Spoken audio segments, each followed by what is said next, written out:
मुझे ये बताया कि आज हमारी डेडलाइन है हैकाथन 1 की, और हैकाथन 1 का डॉक्यूमेंट मैं यहाँ ओपन भी कर लेता हूँ। तो आप में से कितने ऐसे लोग हैं जिन्होंने प्रोजेक्ट का जस्ट बनाना एटलीस्ट स्टार्ट कर दिया? कितने ऐसे लोग हैं? सब है। अच्छा, आवाज़ तेज हो जाएगी अब्दुल्ला भाई? स्लो एंड करेंगे, स्टार्ट करेंगे।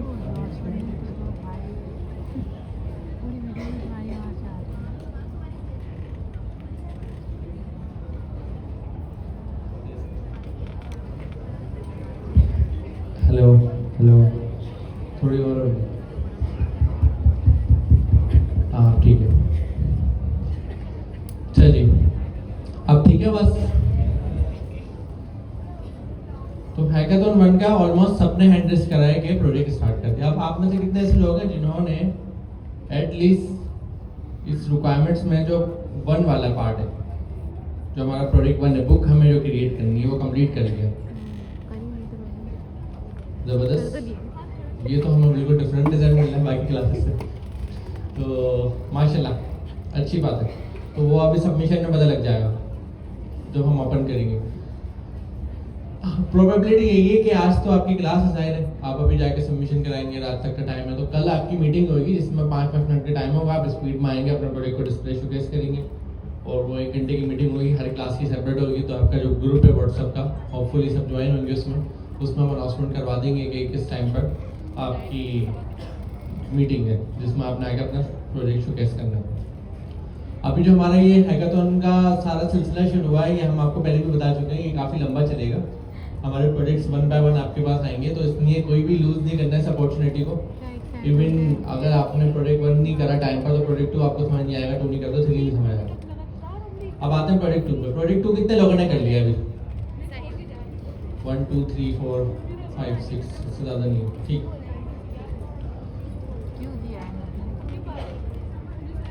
अच्छा, एक सवाल और है अली भाई की तरफ से कि आप में से कितने ऐसे लोग हैं जिन्होंने बुक बना ली लेकिन डिप्लॉय नहीं हो रहा? डिप्लॉय का बड़ा सिंपल स्ट्रेट फॉरवर्ड तरीका है कि अगर आपने प्रोजेक्ट अपना गिटहब पे रख दिया है तो आप समझ लो डिप्लॉय, क्योंकि गिटहब ने आपको गिटहब पेजेस का एक ऑप्शन दिया हुआ है। अगर मेरा ये प्रोजेक्ट है गिटहब पे रखा हुआ है, मैं बुक की बात कर रहा हूँ डोकासोरस की, मैं सेटिंग में आया, यहाँ पर लेफ्ट साइड पे पेजेस का ऑप्शन है, पेजेस पे आया मैं, यहाँ से बस मुझे इसको इनेबल करना है। अगर मैं इसकी डिफॉल्ट कॉन्फ़िगरेशन देखूँ तो रूट लोकेशन सिलेक्ट हुई है, मेन ब्रांच सिलेक्ट हुई है, मतलब मेरा कोड मेन ब्रांच में, और 5 मिनट लगाता है, 5 मिनट बाद खुद ही लिंक दे देता है। बस एक काम एडिशनल करना होता है, क्योंकि हमें पता है डोकासोरस की बिल्ड बनना ज़रूरी है, विदाउट बिल्ड बने वो चलेगा नहीं। तो एक काम जो एडिशनल है वो सिर्फ इतना है कि अगर आप मेरे प्रोजेक्ट पे भी आएंगे, वो मैंने भी करा हुआ, एक गिटहब एक्शन की फाइल बनेगी YAML की, सेम पाथ के साथ आप बना दें, डॉट गिटहब के नाम से एक डायरेक्टरी है, उसके अंदर वर्कफ्लो की डायरेक्टरी है, उसके अंदर डिप्लॉय.yaml की फाइल है, और उसमें ये है। आप मेरा भी प्रोजेक्ट कॉपी कर सकते हैं अगर आपको उसमें मसला हो रहा है। सिर्फ आपने क्या कॉपी करना है, सिर्फ ये टेक्स्ट कॉपी करना है। इस टेक्स्ट में भी क्या है, सिर्फ ये जो प्रोजेक्ट आपका मिला हुआ उस प्रोजेक्ट की ये npm के थ्रू इंस्टॉलेशन करेंगे। डिपेंडेंसीज के पास नहीं होती जाएगा, डिपेंडेंसी तो गिट में इग्नोर हो जाती हैं, तो वो गिटहब पे जाती हैं, तो उसको इंस्टॉल करेगा और साथ में इसको अब उसका आर्टिफैक्ट बनाएगा, अपलोड कर देगा, और वो आपके गिटहब पेजेस पे इस तरीके से डिप्लॉय हो जाएगी। बड़ा सिंपल तरीका। अगर आप व्हाट्सएप पे भी जा रहे हैं सेम तरीका फॉलो कर सकते हैं, और व्हाट्सएप पे तो और ज़्यादा स्ट्रेट फॉरवर्ड है, लेकिन बेहतर है गिटहब पेजेस वाले ही कर ले, फिलहाल आपको टाइम भी कम है। अब इससे अगला स्टेप, ये डिप्लॉयमेंट तो कोई रॉकेट साइंस नहीं है, तो हो ही जाएगी इसमें, क्योंकि कुछ ऐसा करने का है ही नहीं। वो है आपका प्रोजेक्ट जिसमें गिनती के 5 लोगों ने हैंडल्स करा है प्रोजेक्ट 2 रेक का। एटलीस्ट एक अच्छी बात है, प्रोजेक्ट 1 कंप्लीटेड है, तो आप आज सबमिट करवा देना। 90 सेकंड्स की एक वीडियो रिकॉर्ड करना है अपनी स्क्रीन की, उसमें बताना है कि आपने क्या बनाया है, इस तरीके से कि आपने बुक लिखी है, आप किसी को शोकेस करने जा रहे हो, तो कोई आपकी वीडियो देखे तो उसको आपको बुक समझ में आ जाएगा आपने क्या करा है। 90 सेकंड्स की वीडियो बनाकर लोड कर देना, और आज ही आज में अपना बुक 1 का जो आपने प्रोजेक्ट 1 हैकाथन 1 का प्रोजेक्ट बनाया है वो सबमिट कर देना, क्योंकि ये काइंड ऑफ आपका एग्जाम ही है, इसमें आपने टाइम वेस्ट होने से बचाना है। अब बचा प्रोजेक्ट 2, 1 हो गया, एटलीस्ट बच गए आप लोग, जो आप प्रेशर में थे उससे आप बाहर आ गए। प्रोजेक्ट 2 की बारी है। प्रोजेक्ट 2 क्योंकि बहुत कम लोगों ने हैंडल्स करा है, तो इसलिए इसके ऊपर मैं थोड़ी सी बात कर रहा हूँ। इसमें टॉपिक यूज़ होता है रेक का। आप में से कितने ऐसे लोग हैं जो ये समझते हैं कि इंट्रोडक्शन लेवल पे मुझे रेक बिल्कुल सही पता है, रेक मतलब रेक का इंट्रोडक्शन पता है? थोड़ा बड़ा हैंडल्स कर ले। कितने ऐसे लोग हैं कि नहीं यार इंट्रोडक्शन भी नहीं पता, रेक मत काम है। दोनों क्राउड हमारा बोलो। मैं नोटपैड ओपन कर लेता हूँ एक। सपोज करें हमारे पास कुछ डेटा है, वो डेटा क्या है? एआई में एक्सपर्ट है, एआई का एक्सपर्टीज लेवल हमने बनाया हुआ है ना। हमने कहा एआई का एक्सपर्टीज लेवल एक काम करते हैं 1 to 10 बनाते हैं, ठीक है? 1 to 10। फिर हमने कहा कम्युनिकेशन का कम्युनिकेशन स्किल्स, एआई स्किल्स और कम्युनिकेशन स्किल्स। कम्युनिकेशन स्किल्स का भी स्केल क्या बना है? 1 से 10 तक बनाते हैं, ठीक है? दोनों बना लिए हमने। अब हमारे साथ है हुज़ैफा। हुज़ैफा एआई के अंदर कितना है? हम सपोज करते हैं हुज़ैफा की एआई में 1 से 10 के मुताबिक 8 लेवल हम दे देते हैं, ठीक है? और हुज़ैफा का कम्युनिकेशन में क्या लेवल है? कम्युनिकेशन में हम हुज़ैफा को दे देते हैं 9 दे देते हैं, कम्युनिकेशन में अच्छे हुज़ैफा, ठीक है? तो हमने क्या करा, इसको इस तरह एरे में रख लिया।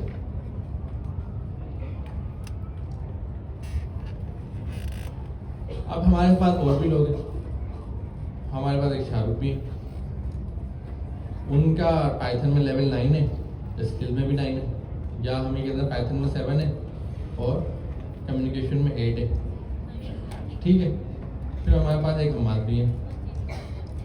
हमाद जो है उनका पाइथन में तो 1 है लेकिन कम्युनिकेशन में 2 है, ठीक है? तो ये छोटा सा हमारे पास डेटा है। डेटा नजर आ रहा है आपको?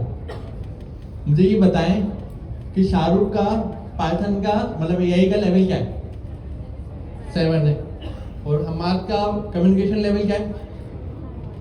ये है एम्बेडिंग। ये जो मैंने हाईलाइट करी है उसको एम्बेडिंग बोलते हैं। तो एम्बेडिंग कोई डेटा नहीं है, एम्बेडिंग जैसे इंडेक्सिंग है। जैसे हम वेरिएबल में वैल्यू रख देते थे, इसी तरह ये इंडेक्स है। अब आपको कैसे पता लगा 1 का मतलब ये है कि एआई स्किल्स है, जिसकी एआई स्किल्स में लेवल 1? क्योंकि यहाँ पर ये मैकेनिज्म मैंने अभी अभी सेट करा, आपको बताया मैंने सेट करा। मैंने क्या करा, हुज़ैफा, शाहरुख, हमाद सबको कोई ना कोई लेवल इस तरीके से दे दिया, तो ये मेरे लिए ईजी हो गया। अब मार्केट की रिक्वायरमेंट आती है। रिक्वायरमेंट क्या आती है कि भाई हमें बंदा चाहिए, सही है, कैंडिडेट चाहिए। कैंडिडेट का 9 आउट ऑफ 9 होना चाहिए। मतलब 9 क्या है? ये एआई की स्किल्स है, और ये 9 क्या है? कम्युनिकेशन की स्किल्स। तो मुझे बताया आप किस किस को रिकमेंड करेंगे इंडस्ट्री में? सिर्फ हुज़ैफा को करेंगे?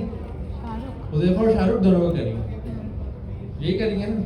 इसको हम बोलते हैं वेक्टर सर्चिंग। मतलब जो आप सर्च वेक्टर डेटाबेस होता है ना, जो वेक्टर डेटाबेस अभी आपने डिस्कशन करी है, तो उसकी सर्चिंग ये होती है। इसको हम बोलते हैं सिमिलरिटीज। क्या बोलते हैं? दोबारा बताएं। सिमिलरिटीज। सिमिलरिटीज मतलब आपको उन्होंने कहा भाई हमें 9,9 बंदा चाहिए, तो आपने बोला एआई में 9, कम्युनिकेशन में 9, आपने जाकर सर्च करा सिमिलरिटीज में कौन आ रहे हैं?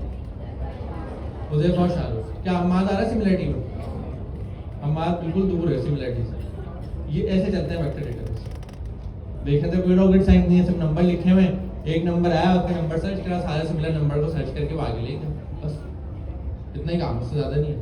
सिर्फ इतना ही है। अगर आपको लग रहा है इससे ज़्यादा कुछ छुपा हुआ कुछ नहीं। इसमें गेम कौन सा था? पता ये होना चाहिए कि ये वाला तरीका यूज़ करा। अब मेरे पास अगर कोई डेटा लेकर आएगा तो मैं डेटा सेम फॉर्मेट में लेकर आऊँगा ना। मैं कहूँगा एआई का पहले रखो नंबर और कम्युनिकेशन का बाद में रखो, इस तरीके से रखो। अगर वो सेम तरीके से आएगा और सही डेटा लेके चले आएगा, गलत तरीके से आएगा तो फिर तो डेटा लेके नहीं जा पाएगा, पता नहीं क्या लेकर आ जाए, कौन सा नंबर लेकर आ जाए, हमें क्या पता। तो यही है वेक्टर एम्बेडिंग। अब आपने क्या करना है, आपने जो बुक लिखी है, जो आपने बुक राइट करवाई है अभी, अब उस बुक के अगर हम टेक्स्ट में सर्चिंग स्टार्ट कर दें, तो अली भाई अभी आपको वैसे बता भी चुके हैं कि एक पहली बात एग्जेटिव सर्च करना पड़ेगा, और दूसरी बात टेक्स्ट की सर्चिंग एक लॉन्ग सर्चिंग होती है, टाइम लेती है। ऐसा ही ना, अगर मैं 1200 पेजेस की बुक से आपको सर्च करने का बोलूँ टेक्स्ट के अंदर, तो उसको पूरा पढ़ना पड़ेगा। नंबर तो सर्च करने का बोलूँ पढ़ना पड़ेगा, नंबर तो मैच करेंगे आप डायरेक्ट, नंबर में तो आपकी मैचिंग चलेगी। अब आपने क्या करना है, आपने भी कोई ऐसा मैकेनिज्म ढूंढना है जो पहले से बना हो। जिस तरह मैंने एआई को बोल दिया 1 से 10, कम्युनिकेशन को 1 से 10 बोल दिया, और ये एक मैकेनिज्म बना लिया कि एआई की स्किल जो है वो पहले आ गई, सही है, और फिर आ गई कम्युनिकेशन स्किल। ये मैंने मैकेनिज्म एक सेट कर लिया। अब आपने अपनी पूरी बुक का कंटेंट उठाना है, इसी तरीके का मैकेनिज्म ढूंढना है और उसके थ्रू बुक को कहाँ लेके चले आना है, एम्बेडिंग्स में। ये है एम्बेडिंग्स, बुक को कहाँ लेके चले आना है, दोबारा बताएं किसमें, एम्बेडिंग। जिस तरह ये नंबर से फायदा क्या होगा, आपने सारा कंटेंट उठा के कहाँ लेके चले गए, कहाँ गया सारा कंटेंट, एम्बेडिंग्स मतलब नंबर स्टोर कहाँ हुआ है, डेटाबेस में। डेटाबेस कौन सा हमारे पास, वेक्टर का, क्वाड्रेंट का डेटाबेस है हमारे पास ये वाला। अब इसमें क्या सेव हो गया, आपकी एम्बेडिंग सेव हो गई सारी। एम्बेडिंग मतलब जो आपका बुक का टेक्स्ट था वो आपने ब्रेक करा, सबको कोई ना कोई नंबर दिए, नंबर देके आपने क्या सेव करवा लिया, क्वाड्रेंट में सेव करवा लिया। अब कभी भी कोई सर्च करने आएगा उसको भी फिर एम्बेडिंग में जाना पड़ेगा। अभी कंपनी को डेटा कैंडिडेट चाहिए था, कंपनी का डेटा हमने एम्बेडिंग में रखा, फिर फाइंड करा ना। अब कोई सर्च करने आएगा मेरे डेटाबेस में कभी मुझे ये चाहिए, तो उसको भी एम्बेडिंग में आना पड़ेगा। तो उसका मतलब जिस मैकेनिज्म से मैंने एम्बेडिंग करवाया, यही मैकेनिज्म था ना, तो उसने भी सेम मैकेनिज्म से एम्बेडिंग करवा के मेरे डेटाबेस में आके सर्चिंग करनी होगी। तो सर्चिंग किस भी आप पे होगी, अभी बताया था वर्ड मैंने, सिमिलरिटीज। किस भी आप भाई 9,9 का बंदा ढूंढा है भी हमने, उदय और शाहरुख को, एज इट इज है, हमने सिमिलरिटीज निकाली करीब करीब कौन है, एक था एक दे देते, दो था दो दे देते, जितने होते उतने दे देते।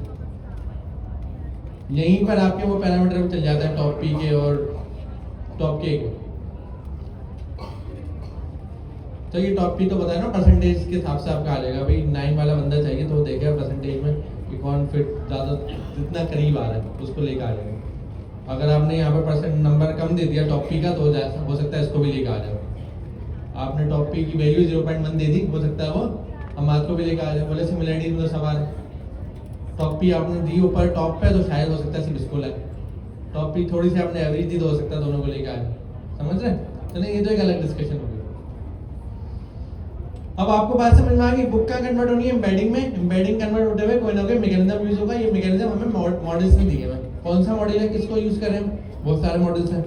हम बोले कोई एम्बेडिंग का ओपन एआई का मॉडल है, टेक्स्ट एम्बेडिंग 3 लार्ज, ये एक ओपन एआई का, ये रहा। ये क्या करते हैं, इनको आप अपना कंटेंट दें, ये उसको एम्बेडिंग में कन्वर्ट करके आपको एम्बेडिंग दे देंगे, एम्बेडिंग आप रखवा दो वेक्टर डेटाबेस में। समझ रहे? अब चले ये वाली बात तो हो गई, हम कंटेंट यूज करेंगे तो हमारी मर्जी, हम कोई भी यूज करें। अब मैं आपके स्ट्रक्चर पे आता हूँ। आपके पास फ्रंट एंड पे क्या है, डॉकर सोरस है, फ्रंट एंड हम रख देते हैं, नाम सिंपल रख देते हैं। डॉकर सोरस फ्रंट एंड कहाँ पर चल रहा होता है, ब्राउजर पे। चलने से मुराद है कहाँ की पावर, बिजली चीज इस्तेमाल कर रहा है। ब्राउजर। अगर मैंने ये बुक डिप्लॉय करी हुई, ये ली, और ये बुक मेरे पास ओपन है इस वक्त, चले कॉन्सेप्ट पर थोड़ी सी बात करते हैं। मुझे सवाल के जवाब मिल गए जल्दी जल्दी ना, आप लोगों ने जल्दी में बता दिया। मुझे ये बताइए बुक इस वक्त कहाँ चल रही है, ये फिजिकल एआई ह्यूमनॉइड रोबोटिक्स की बुक इस वक्त कहाँ है, कहाँ चल रही है, कौन से सर्वर पे? चले मैं बता देता हूँ, उन्होंने व्हाट्सएप पर डिप्लॉय करा। ये इस वक्त बुक जो मेरे पास ओपन है, ये तो बुक मेरे पास ओपन है, इसका इस वक्त सोर्स क्या है? सीरी कहाँ गई? सीरी की बच्ची। इसको हम क्या बोलते हैं, फ्रंट एंड बोलते हैं, क्लाइंट बोलते हैं। मेरे पास मोबाइल में क्या है, मेरा क्लाइंट है, क्लाइंट है ना, तो किसके पास होता है, यूजर के पास होता है। तो ये वेबसाइट किसके पास है इस वक्त, ये वेबसाइट यूजर के पास है। इस वेबसाइट से जितनी भी चीजें चलेंगी वो मेरे इस लैपटॉप से कॉल होगी। समझ कर रहे हैं? अब एक कॉन्सेप्ट पे आते हैं। फ्रंट एंड मैंने बना दिया, ठीक है। फ्रंट एंड पे मेरे पास क्या है, बुक है, बुक का कंटेंट है, और मैं ये चाह रहा हूँ मैं एक चैटबॉट बना दूँ, ठीक है। चैटबॉट भी हमें लग देते। अभी तो फ्रंट एंड का चैटबॉट है, इनपुट लेगा और आउटपुट देगा, लेकिन ये काम किससे करवाएगा, चैटबॉट बनाना पड़ेगा, हमें लिखना पड़ेगा। किस में लिखें, कौन सा फ्रेमवर्क पर हमने बनाना सीखा था? चलें और सिंपल रखते हैं। रिक्वायरमेंट क्या होगी? टेक्स्ट आया, अभी हमारी कंपनी की रिक्वायरमेंट क्या थी? कंपनी ने टेक्स्ट इसमें दिया था एम्बेडिंग में, लेकिन कंपनी ने जाहिर सी बात है इस तरह से दिया होगा टेक्स्ट कि एआई में बंदा 9 चाहिए, कम्युनिकेशन में 9 चाहिए, हमने उसको इस स्टाइल में रखा। सही है। अब अगर मैं सपोज कर रहा हूँ, मैंने पाइथन लिखी, पाइथन में मैंने क्या करा, फंक्शन बनाया, फंक्शन का नाम रख दिया एम्बेडिंग का, कोई भी नाम रख दिया, ये फंक्शन हो गया पाइथन का, हो गया। इस फंक्शन में क्या आ रहा है? इनपुट आ रहा है टेक्स्ट। इनपुट टेक्स्ट क्या आ रहा है? जिसने चैटबॉट पे होता है ना, चैटबॉट पे किसी ने आगे क्यूरी करी, मैसेज लिखा, एंटर करा, वो कहाँ पे आ गया मेरे पास मैसेज? इस फंक्शन को जो भी कॉल कर रहा है, अभी हम ये कह रहे हैं वो पैरामीटर दे रहा हूँ। पैरामीटर का मैं क्या कर रहा हूँ? पैरामीटर कौन सी फॉर्म में? सर्चिंग करने के लिए कौन सा फॉर्म चाहिए? तो यहाँ पर मैं क्या मैकेनिज्म करूँगा? तो मैं कोई एम्बेडिंग का मॉडल इंपोर्ट करूँगा। चलो मैंने कहा एम्बेडिंग मॉडल हो गया कोई भी, हम देखते हैं भाई ये कोऑर्डिनेट के साथ कौन सा ज़्यादा यूज़ हो रहा है। थोड़ा हम सर्चिंग करते हैं, हम डॉकरसोरस पे आते हैं या हम कॉन्टेक्स्ट 7 की लेवल्स पे आते हैं। हम यहाँ पर देखते हैं कि हमारे पास क्या नाम है, कोऑर्डिनेट की डॉक्यूमेंटेशन है, हमें मिली। कोऑर्डिनेट की डॉक्यूमेंटेशन ओपन करते हैं, हम देखते हैं इनके पास तो एक एमसीबी सर्वर मौजूद है।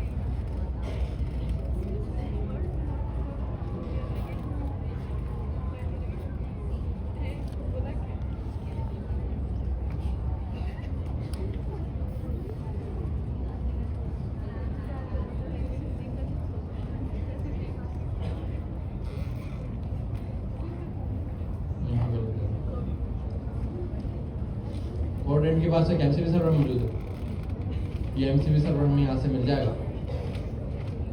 और इसमें कोई ना कोई एम्बेडिंग मॉडल भी यूज़ हो रहा होगा। हमें एक मिल गया, ये लोग एम्बेडिंग मॉडल ये यूज़ कर रहे हैं, कोई हैगिंग फेस का मॉडल यूज़ कर रहा है। तो हमने कहा हम भी सपोज करते हैं सेम कर लेते हैं, आपकी मर्जी है, वैसे कोई भी आप यूज़ करो।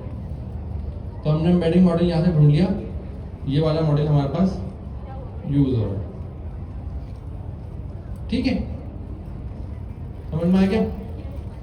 ये मॉडल क्या कर रहा है? इस टेक्स्ट को एम्बेडिंग में कन्वर्ट कर रहा है और ये टेक्स्ट जाके कहाँ पे सर्च होगा?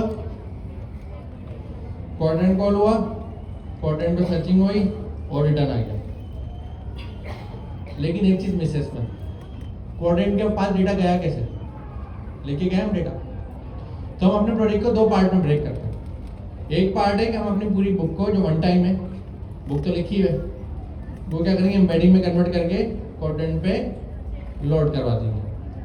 और एक पार्ट है कि हमारे पास टेक्स्ट होगा, वो हम एम्बेडिंग में कन्वर्ट करके बुक कोऑर्डिनेट पे जाके सर्च करेंगे। तो ये 2 काम अलग अलग होगा। जो हमारा पहला वाला काम है वो वन टाइम है या बार बार होगा? वन टाइम है, तो हम कोई ऐसा सोल्यूशन निकालते हैं वन टाइम में हम यूटिलाइज कर लें। दूसरा वाला काम है वो बार बार होगा, उसके लिए हमें क्या बनाना पड़ेगा? पैटर्न बनाना पड़ेगा। कोई भी चीज़ रिपीट हो उसके लिए पैटर्न बनता है। पैटर्न मतलब मुझे कोई डेवलपमेंट करके सॉफ्टवेयर बनाना पड़ेगा जो उस पैटर्न को फॉलो कर रहा हूँ। यही होगा। जो वन टाइम वाला है वो मैं क्या कर सकता हूँ? मैं डायरेक्ट कर सकता हूँ। अब हम दोनों दोस्त हमने ब्रेक कर लिया अपने स्टेप। हमने कहा ये वाला काम बाद में, पहले हम एक और स्टेप में आते हैं। हमारे पास क्या है? Agent cloud agent. अब क्लाउड एजेंट पे मैंने क्या कनेक्ट करा? जहाँ मैंने बुक लिखी हुई, बुक की क्या रखी होंगी? एमडी फाइल में टेक्स्ट रखा होगा, ऐसा ही होगा। मैंने यहाँ पे क्लाउड का एजेंट कनेक्ट करा। अब क्लाउड के एजेंट को मुझे क्या एक्सटर्नल सोर्स चाहिए? कोऑर्डिनेट की एक्सटर्नल सोर्स चाहिए। तो कोऑर्डिनेट को क्लाउड से मैं कैसे कनेक्ट कर सकता हूँ? तो हमने जब जाके सर्च करा, हमें पता लगा कोऑर्डिनेट का एक एमसीबी सर्वर मौजूद है। तो उसको मैं क्लाउड के साथ जाके कनेक्ट करता हूँ और कनेक्ट करके क्या करूँगा? क्लाउड को कहूँगा ये मेरा एमसीबी सर्वर कनेक्ट मैंने कर दिया, आप क्या करो? पूरी बुक का कंटेंट एम्बेडिंग करके कहाँ रख दो? अपने पास रख दो। तो ये तो मेरा एमसीबी सर्वर के थ्रू बुक क्या चलेगी? कोऑर्डिनेट पे चलेगी। ये तो एक काम मैंने वन टाइम वाला कर दिया। ठीक है, मेरा क्लाउड किससे बात कर सकता है? कोऑर्डिनेट से। वन टाइम वाला काम हो गया। अब मुझे ये बताएं, अब जब भी मेरी एप्लीकेशन को कोऑर्डिनेट यूज करना होगा तो वो काम हो गया या उसके लिए कुछ और करना पड़ेगा? कितने लोग कह रहे हैं हो गया? माइंडसेट बिल्ड करते हैं हम थोड़ा सा आपका। सपोज करें यहाँ पे जो चेयर है इसमें एक्सेस कार्ड के थ्रू एक्सेस होती है। आप आए यहाँ पर, आपके पास कार्ड है, आपने जैसे चेयर पे कार्ड लगाया, चेयर की लाइट्स ओपन हो गई, उसका पावर बोर्ड ऑन हो गया और आप चेयर पे बैठ गए। ठीक है, आपने साथ में अपना लैपटॉप लगाया, लैपटॉप चार्ज पे लगा दिया, चार्ज हो रहा है लैपटॉप, आप कुछ काम कर रहे हैं। अब आप उठ के जाते हैं तो वो लॉग आउट हो जाएगा, आप चले जाएंगे, मतलब चेयर पे कोई नहीं है। आप जब उठ के जाते हैं तो जाहिर है पावर भी बंद हो जाएगा। तो जो अगर आप लैपटॉप छोड़ के चले गए तो लैपटॉप चार्ज होता रहेगा? नहीं होगा ना, क्योंकि वो कार्ड क्या है, आपके नाम से था, जब तक आप थे वो चल रहा था, जब आप गए वो चले गया। यही मसला क्लाउड का है कि क्लाउड कोऑर्डिनेट को एक्सेस कर सकता है। अब आप कोऑर्डिनेट को, क्लाउड तो आपके पास है आपकी मशीन पे, वो तो आप खुद जाके एक्सेस करते हैं। तो उसका मतलब आप जैसे अपना लैपटॉप बंद करेंगे कहीं जाएंगे तो कोऑर्डिनेट का तो एक्सेस है ही नहीं, वो एक्सेस तो आपके लैपटॉप पे आपके थ्रू मिला हुआ था। आप क्या करेंगे, अपने लैपटॉप के एक अलग से कार्ड लेंगे। आप कहेंगे जब मैं लैपटॉप चार्ज पे लगाऊँ तो लैपटॉप के पास भी कार्ड होना चाहिए, वो मैं लगा के चले जाऊँगा जब तक लैपटॉप रखा हुआ चार्ज होता है। मेरा कार्ड अलग होना चाहिए, लैपटॉप का अलग होना चाहिए। इसी तरह जो मैं सॉफ्टवेयर बना रहा हूँ वो कोऑर्डिनेट से जो बात करेगा वो अलग है, और मेरा जो क्लाउड कोऑर्डिनेट से बात करेगा, दोनों चीज़ें अलग अलग है। समझ में आई बात समझ में आई? दोनों चीज़ें अलग अलग है। सॉफ्टवेयर क्योंकि मेरे पास वही चलेगा, अभी हमने क्या बात करी, सॉफ्टवेयर तो किसी न किसी सर्वर पे चल रहा हो। कोऑर्डिनेट मैं अगर क्लाउड से कोऑर्डिनेट कनेक्ट कर रहा हूँ, कौन सा वाला काम करने के लिए, बुक को एम्बेडिंग में कन्वर्ट करा के रखने के लिए। अगर मैं अपनी एप्लीकेशन से कोऑर्डिनेट को कनेक्ट कर रहा हूँ, कौन सा वाला काम करने के लिए, उस पर सर्चिंग कराने के। दोनों अलग अलग काम है, अलग अलग जगह पे कर रहा हूँ, सही? तो उसमें कंफ्यूज नहीं होना। तो ये जो एमसीबी सर्वर में कनेक्ट कर रहा हूँ, कौन सा वाले काम के लिए कर रहा हूँ, पहले एम्बेडिंग बनाने के लिए। अब सपोज करें आप क्लास में बैठे हुए, 1 घंटे से ज़्यादा का काम नहीं है एम्बेडिंग बनाना। अगर आपने अभी कोऑर्डिनेट का एमसीबी सर्वर कनेक्ट करा और आपने बुक तो आपको पहले से लिखी हुई, आपने उसको सिर्फ स्पेक्स लिखने हैं, स्पेक्स के अंदर आपने ये बताना है, क्या बताना है आपने स्पेक्स के अंदर, कि ये एमसीबी सर्वर है, ये बुक का कंटेंट है, ये वाला एम्बेडिंग मॉडल यूज़ करो। कोई भी मॉडल हम यहाँ से बता देंगे, हमने ये वाला एम्बेडिंग मॉडल लगा दिया, सही है? तो ये एम्बेडिंग मॉडल यूज़ करते हुए बुक को क्या रख दो, कोऑर्डिनेट में रख दो, वो पूरी स्टैक बनाएगा, पूरा काम करेगा, पूरा रख देगा। कोई रॉकेट साइंस ही नहीं है एम्बेडिंग में कन्वर्ट करना, काम तो क्लाउड से करना है भी वन टाइम। तो अभी बुक अपडेट करी, दोबारा चला देंगे, एक काम हो गया। अब दूसरा रॉकेट साइंस क्या है, जो एप्लीकेशन कोऑर्डिनेट से बात करेगी, वो कैसे करेगी? अभी हमने क्या कहा, यहाँ पर क्या क्या चाहिए हमें, फ्रंट एंड चाहिए जिसपे चैटबॉट है, बैक एंड हमारा पाइथन का फंक्शन है जो यूजर का टेक्स्ट पैरामीटर में लेना है। यहाँ पर क्या है, हमारा जो पाइथन का फंक्शन है वो, उसके बाद क्या एक्सेस है, एम्बेडिंग मॉडल का एक्सेस है, उसके बाद कोऑर्डिनेट का एक्सेस है, कोऑर्डिनेट पे आके सर्च कर रिटर्न ला रहा, रिटर्न किसको देगा, फंक्शन का रिटर्न किसको जाता है, जो फंक्शन को कॉल करता है उसको रिटर्न चले जाता है। तो फंक्शन को जिसने कॉल करा उसका रिटर्न चलेगा। अब यहाँ पर हमें मजीद और क्या चाहिए बताएं? पाइथन हम कहाँ पर चलाएंगे, कहाँ रन करेंगे, किस सर्वर पर होगा, किस जगह पर होगा, रैम सीपीयू कहाँ का यूज कर रहा होगा।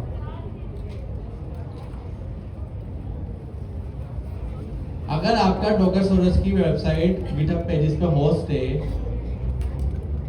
तो पाइथन भी वहीं चल रहा होगा या अलग जगह होगा? अलग जगह कहाँ पे होगा? मैं मैच कर रहा हूँ गिटहब पेजेस और वर्सल से। किसी क्लाउड पे आपने, कौन सा क्लाउड का कोई नाम पता आपको? सही है, जो भी आपने नाम बताया उनमें से कोई। अब मुझे बताया फंक्शन को कॉल करने के लिए मुझे क्या चाहिए होता है, कैसे कॉल करते हैं फंक्शन को? सारा जो गेम है फंक्शन के हाथ में है ना, जिसने फंक्शन को कॉल करा है उसको टेक्स्ट देगा टेक्स्ट। ये क्या करेगा, टेक्स्ट को एम्बेडिंग में कन्वर्ट करेगा, कोऑर्डिनेट पे सर्च करेगा, कोऑर्डिनेट से रिटर्न लाएगा, रिटर्न लाके किसको दे देगा, जिसने कॉल करा। अगर मैं पाइथन की फाइल में हूँ, मैंने फंक्शन लिखा है, तो मैं कैसे कॉल करूंगा, सिर्फ फंक्शन का नाम लिखूंगा, कॉल करूंगा और बीच में टेक्स्ट दे दूंगा। यही तरीका है, ज़्यादा कुछ नहीं है। अगर मैं दूसरी फाइल में हूँ, सेम कंप्यूटर में, सेम प्रोजेक्ट में हूँ, तो मैं क्या करूँगा, मॉड्यूल्स बनाऊंगा, मॉड्यूल को इंपोर्ट करूँगा, फंक्शन कॉल कर लूँगा। ये दोनों बातें कितने लोगों को पता है? अब एक नई चीज़ है, फंक्शन लिखा हुआ मैंने कंप्यूटर में, कोई दूसरा कंप्यूटर जो कहीं और रखा हुआ है वो मेरे फंक्शन को कॉल करना चाहता है, वो कैसे करेगा?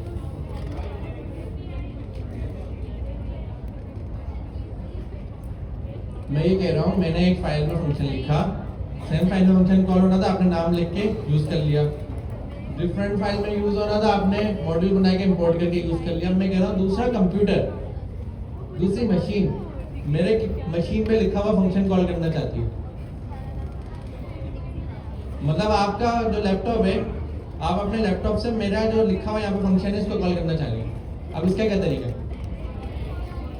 हमारे पास मीडियम क्या है एक कंप्यूटर से दूसरे कंप्यूटर में बात करने का? नेटवर्क है, नेटवर्क है। तो हम क्या करेंगे, हम यहाँ पे वो हम कैसे बनाएंगे, वो हम बनाएंगे फास्ट एपीआई।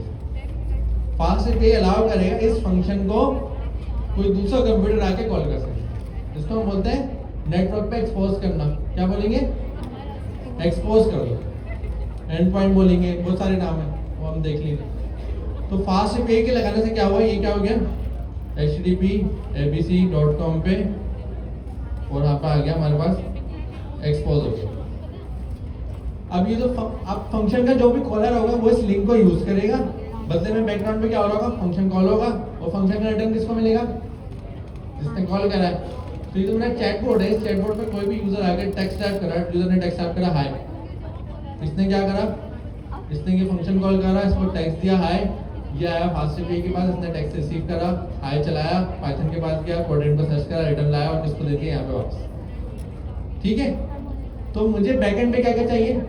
फास्ट एपीआई जिसके थ्रू हम नेटवर्क पे लाए, पाइथन का फंक्शन जिसके अंदर हम एम्बेडिंग वाला काम कर रहे हैं, कोऑर्डिनेट को एक्सेस करके सर्च करके वापस आ गए। इस काम में कोई रॉकेट साइंस है?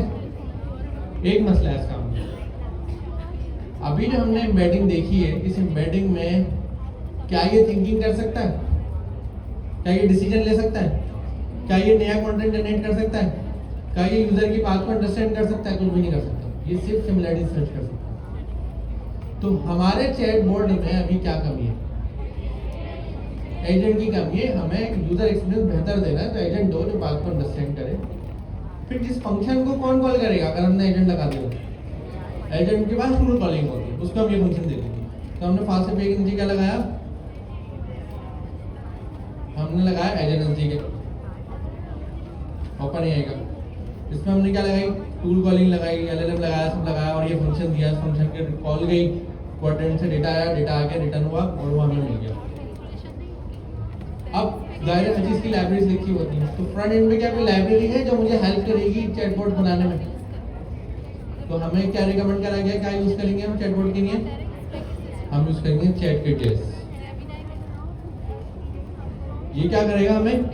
ये हमें पूरा फ्रंट एंड बनाकर, मतलब फ्रंट एंड समझा दे, जो उसका पॉपअप वगैरह पूरा चैटकिट लगा के दे देगा। एक आइकन आ रहा होगा हमारे पास, हम उसको क्लिक करेंगे, चैटबॉट ओपन हो जाएगा। जो भी हम उस पर टाइप करेंगे वो जो भी हमने उस पर एपीआई का लिंक दिया हुआ वहाँ पर चले जाएगा। इसी फास्ट एपीआई के बाहर। अब चैटकिट का एक और लाइब्रेरी है, वो है चैटकिट, क्या नाम है? चैटकिट पाइथन। वो आप बैकएंड पे लगाएंगे। ये उस ट्रैफिक को, पहले ट्रैफिक आएगा फास्ट एपीआई के पास, चैटकिट पाइथन उसको रिसीव करेगी और वो रिसीव करके आप किसको दे देंगे? ओपन एजेंसी के। ओपन एजेंसी की चलेगी, टूल कॉल करेगी, टूल कॉल से कोऑर्डिनेट से डेटा लेकर आएगी और आपको आगे दे देगी। तो आपके पास दोनों तरफ से ये क्लाइंट सर्वर के टूल मौजूद है, पाइथन के और जेएस के। आपने क्या करना होगा? पहला आपका टारगेट क्या है? क्लाउड कनेक्ट करके, एमसीपी सर्वर कनेक्ट करके कोऑर्डिनेट पे डेटा लोड करना है। दूसरा टारगेट क्या है कि आपने ये बैकएंड बनाना है और फ्रंट एंड पे उसका लिंक लगाकर, फ्रंट एंड पे चैटकिट लगेगा जेएस का और लिंक लगेगा बैकएंड का, और एक आपका बैकएंड बनेगा और बैकएंड बनने के बाद कोऑर्डिनेट से कनेक्ट होगा और उसका जो भी लिंक होगा जहाँ भी आप डिप्लॉय करेंगे उसको लोकल पे या कहीं डिप्लॉय करेंगे, उसका लिंक आपके पास फ्रंट एंड पे आ जाएगा। इस तरीके से आपका क्या तैयार हो जाएगा? प्रोजेक्ट 2 जो है तो उनकी रिक्वायरमेंट में आपको मिला हुआ, ये प्रोजेक्ट मिला हुआ है तो उनकी रिक्वायरमेंट में, तो ये आप कनेक्ट करेंगे। अब एक छोटा सा सवाल है, वो सवाल ये मुझे ये बताएं कि आज आप लोगों ने प्रोजेक्ट कंप्लीट करना है, जमा कराना है, सबमिट कराना है, फिर प्रोजेक्ट 2 पे जाना है। मैं वैसे ही कह रहा हूँ कि ऐसा नहीं किसी की सबमिशन रह जाए इसके चक्कर में और आप बाद में बोल रहे हैं यार टाइम निकल गया और 12 बज गए, तो पहले प्रोजेक्ट बन की सबमिशन करा दें। अब हम कुछ और इम्पोर्टेंट डिस्कशन पे आते हैं। अली भाई ने आपको सारी एडवांस चीज़ें ऑलरेडी बड़े डिटेल में पढ़ा दी हैं। हमारा ये हैकाथन 1 का वीक चल रहा है, अगला वीक हमारा हैकाथन 2 का होगा। हैकाथन 2 में 5 प्रोजेक्ट्स होंगे जो अली भाई आपको ऑलरेडी दिखा चुके हैं। तो हमारी जो नेक्स्ट क्लास का टॉपिक होगा वो क्या होगा, और आप एक पॉजिटिव चीज़ है आप पहले से उसको स्टार्ट कर चुके हैं। क्या टॉपिक होगा नेक्स्ट क्लास का?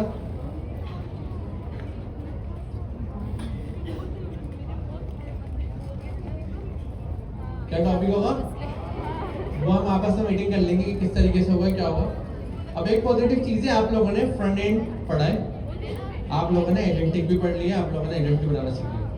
मुझे ये बताएं कितने ऐसे लोग हैं जिनको ये मालूम है ओपन एआई ने एजेंट बिल्डर का एक प्लेटफॉर्म अपना लॉन्च करा था कुछ टाइम पहले? कितने लोगों को पता है? और कितने लोगों को एजेंट बिल्डर का नहीं पता? ठीक है, जो आपने ओपन एआई एजेंसी के पढ़ी थी वो सारी कोडिंग थी, आपने उसमें जाके खुद अपना कस्टमर एजेंट बनाना होता था, फिर फास्ट एपीआई लगानी होती थी, फिर कहीं पर डिप्लॉय करना होता था और फिर उसमें दूसरी चीज़ें लगाने के लिए दूसरे काम करने पड़ते थे। एजेंट बिल्डर ओपन एआई ने लॉन्च करा है, उसका होस्टेड प्लेटफॉर्म है।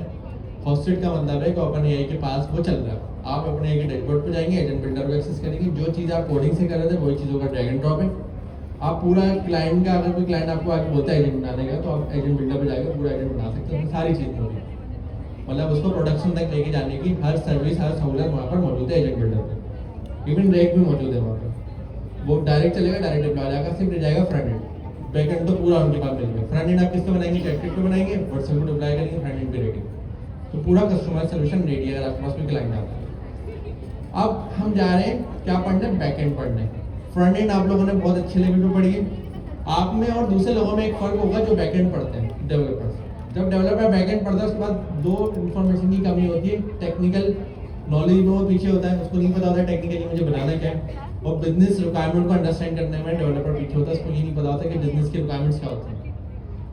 तो वहाँ पर डेवलपर बैक एंड तो पढ़ता है जिस तरह स्टूडेंट्स आते हैं, लेकिन वो इतना एफिशिएंट नहीं हो पाता। आप लोगों में एक अच्छी बात है कि आप बैक एंड जब पढ़ेंगे आप लोगों को टेक्निकल रिक्वायरमेंट्स भी क्लियर है, आप लोगों को बिजनेस रिक्वायरमेंट्स भी क्लियर है, तो आपका बैक एंड पढ़ना बाकी लोगों से बहुत डिफरेंट होगा। आप बहुत फास्ट पेस में बैक एंड पढ़ सकते हैं, आपको जस्ट ये करना है कि ये रिक्वायरमेंट है, इसको अचीव कैसे करना है, तो अचीव करने का तरीका आपने देखना है। तो फास्ट एपीआई आपके पास पाइथन का फ्रेमवर्क है, जो ये दावा करते हैं कि हम वन ऑफ द फास्टेस्ट हैं, हम परफॉर्मेंस हमारी वन ऑफ द बेस्ट है, फास्ट परफॉर्मेंस है।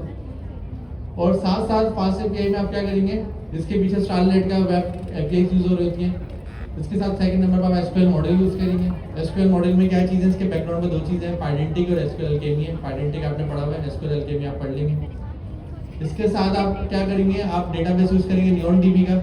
नियॉन डीबी के डेटाबेस के पीछे पोस्टग्रेस चल रहा है, एक्चुअली में ये क्लाउड बेस है, जैसे क्वाड्रेंट था क्लाउड का डेटाबेस है ये, इसके पीछे पोस्टग्रेस है। तो आप नियॉन पे जाकर अपना अकाउंट बनाएंगे, आपके पास पोस्टग्रेस का डेटा आ जाएगा। पोस्टग्रेस का फास्ट एपीआई से डायरेक्ट कॉल नहीं करेंगे, बीच में होगा एसक्यूएल मॉडल, आप एसक्यूएल मॉडल लिखवाएंगे, ये पोस्टग्रेस से बात करेंगे, जो हम ओआरएम वाला कॉन्सेप्ट एक पढ़ भी चुके हैं।